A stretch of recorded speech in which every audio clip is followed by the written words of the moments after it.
Nous allons maintenant voir des images de la Terre vues du ciel, telles que capturées par l'un des meilleurs photographes aériens canadiens, Guy Lavigueur. Celui-là même dont les œuvres sont remises aux gagnants du prix du scientifique de l'année de Radio-Canada chaque année.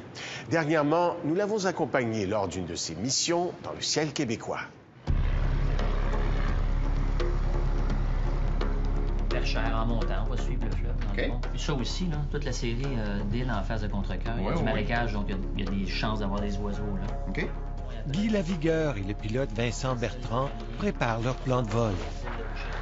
Leur mission, photographier un des plus beaux spectacles naturels du Québec, la migration des oies blanches. Il faut utiliser des ruses pour photographier les oies du haut du ciel. C'est que les oies sont farouches et fuient tout ce qui ressemble à un prédateur. On peut essayer ce que j'avais fait déjà, c'est que grimper de 3000 vers 5000, et puis couper le moteur un petit peu, laisser ça bourdonner tranquillement, puis descendre, puis aller voir où est-ce qu'elles sont, les oies, puis ensuite... Faire moins de bruit. Ouais, faire un petit peu moins de bruit. Ça peut aider. Tout est complété. Guy Lavigueur n'en est pas à sa première expédition aérienne. Il a pris plus de 20 000 photos à bord de petits avions comme celui-ci. Dans un avion comme ça, qui est un peu l'idéal pour moi, c'est qu'il n'y a pas d'auban qui tient l'aile, donc et il n'y a pas de train d'atterrissage parce qu'il est rentrant. Et donc, lorsqu'on va ouvrir la fenêtre du côté pilote, je vais pouvoir travailler directement dehors, sans rien devant ma lentille, qui va donner une meilleure qualité d'image.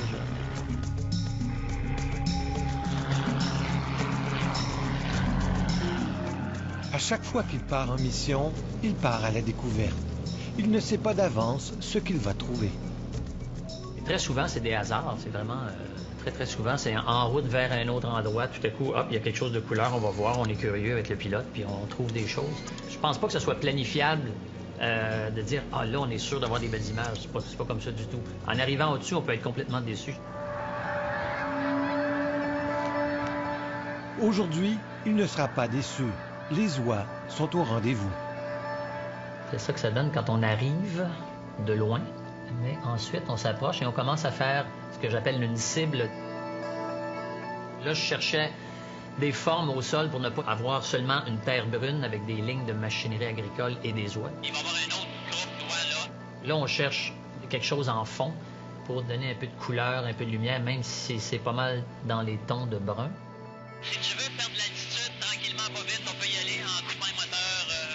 Pour réussir une photo aérienne, il faut que l'avion soit bien placé, ni trop haut, ni trop bas. Mais pas trop haut non plus, parce que plus on monte, là, techniquement, plus il y a un voile atmosphérique qui se forme, puis à un moment donné, toutes les couleurs chaudes, donc les couleurs, les jaunes, les ambres, les rouges disparaissent. À 37 000 pieds, tout est bleu parce que les infrarouges ne se rendent pas. Tout ce qui nous reste, c'est les ultraviolets. Les ultraviolets, c'est dans les gammes de bleu. Aujourd'hui, Guy Lavigueur est devenu un des plus grands photographes aériens du pays. Ses photos sont exposées dans de nombreuses galeries, en Suisse et en Belgique. Des photos qui montrent la beauté et la fragilité de la Terre. Ça devient une démarche écologique parce que ce que je montre, c'est l'utilisation du territoire, c'est une vue privilégiée du territoire, vue du ciel. Alors, immanquablement, je vois des belles choses et des choses moins belles. Parmi les choses moins belles, il y a la pollution. Les coupes à blanc et les rejets miniers, comme ici en Abitibi, prennent toute une autre dimension vue du ciel. L'eau qui coule au centre a l'air d'une veine, a l'air d'une grosse artère, puis c'est rouge. Mais c'est pas de l'eau, j'appelle ça de la soupe. Je sais pas ce qu'il y a dedans, mais ça a l'air très ferreux. C'est très rouge, ça coule dans un environnement qui est jaune ocre. C'est pas naturel. Il va falloir travailler fort pour le ramener à ce qu'il y avait avant. Pour fuir la pollution, il est obligé d'aller dans des régions de plus en plus reculées. Seul l'avion lui permet de découvrir ces sites encore sauvages.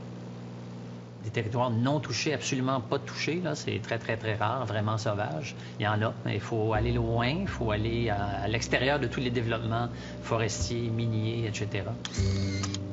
La Terre exerce chez lui une fascination permanente.